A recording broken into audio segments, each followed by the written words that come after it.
Alright, today's mission is simple. I'm gonna play 10 bullet chess games and see how many I can actually win. Bullet chess, for those who don't know, is chaos disguised as a board game. 1 minute per player, 0 time to think, just pure instinct, panic, and regret. But while I frantically move pieces, let me tell you a little story. A story about the most cursed chess game ever played. Picture this, Vienna, 1920, a grand tournament. The best players in the world, all dressed like they were late for a meeting with a king. Among them was Friedrich Samish, a brilliant player. With one tragic flaw, the man thought for way too long. Like, astronomically long. Now, back then, chess clocks weren't digital. They were mechanical, ticking away like little time bombs, and poor Samish. He was famous for losing not because of bad moves, but because he ran out of time.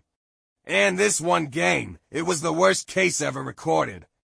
Imagine sitting across from your opponent, deep in thought, staring at the board for so long that your opponent literally falls asleep. The arbiter had to wake him up when Samish finally moved. The crowd had time to go out, grab a coffee, discuss world politics, maybe even start a family, and come back before he made his next move.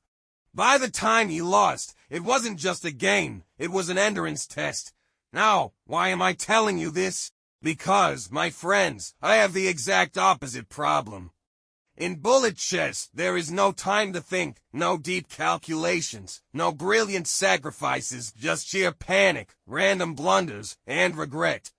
And as you can see, my first few games here are going exactly as expected. So stick around, because if Samish could take hours to lose, let's see how fast I can do it in just 1 minute per game. Part 2. Fast forward a few decades. 1969, a tournament in Bism, Germany. Samish, now much older, was still competing. Still brilliant, still unbelievably slow. But this time, someone decided to teach him a lesson. Enter Wolfgang Unzicker, a strong German grandmother known for his classical, solid play. But that day, he wasn't playing chess. He was playing psychological warfare. See, Unzicker knew Samish's biggest weakness, time management. So instead of playing a normal game, he just sat there for 45 minutes without making a single move. Imagine that. No first move, no piece touched, just silence. The clock ticking down, the tension rising, the audience confused. The arbiter looking around like, oh, what's happening? And then, Samish, the man who took forever to move, lost his mind. He started pacing, fidgeting, shaking his head. You could almost hear his inner monologue. Why isn't he moving? What's the trick? What is he planning? He burned half his time just sitting there, thinking about a move that hadn't even been played yet. Unzicker, completely calm, finally played one, before just a normal opening move, and by then, Samish was already in serious time trouble. He panicked, rushed, blundered, and lost. The game became legendary, not because of what happened on the board, but because of what happened in Samish's mind, and honestly, I feel for him. Because right now, I'm pretty sure I'm making the same kind of blunders he did. But hold on, because there's one more part to this story. And it might just be the strangest chess game ever played. I'll tell you in a moment.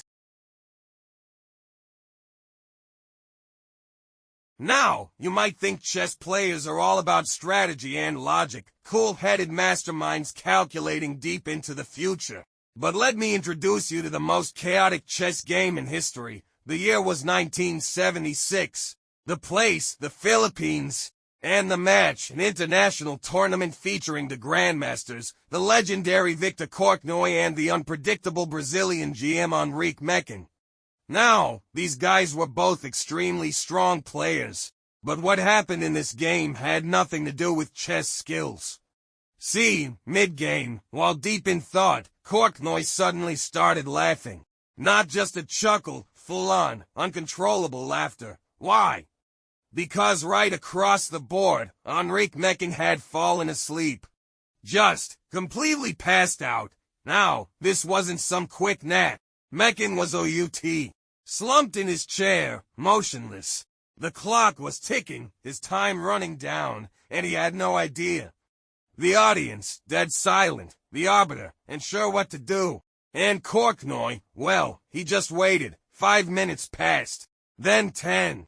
Mecking was still asleep. Finally, the arbiter walked up, gently tapped his shoulder, and the man woke up like nothing had happened. Just blinked, stretched, and played his move as if this was totally normal. The best part, he actually won the game. Yeah, you heard that right. The man literally slept through half his time and still won. Now, I don't know about you, but I've lost plenty of games while being fully awake. So hearing that someone slept their way to victory, that just adds a whole new level of pain. Speaking of pain, let's check my total score after these 10 games. Did I survive better than Mecking did in his sleep? Let's find out.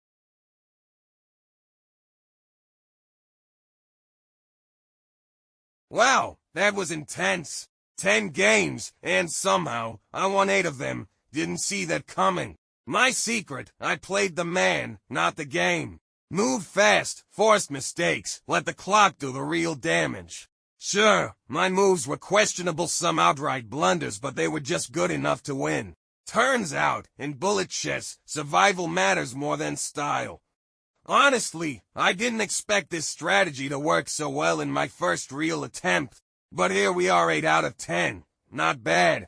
Maybe luck, maybe chaos, maybe a bit of both. Either way, this was just the beginning. Let's see if I can keep this streak going. See you in the next one.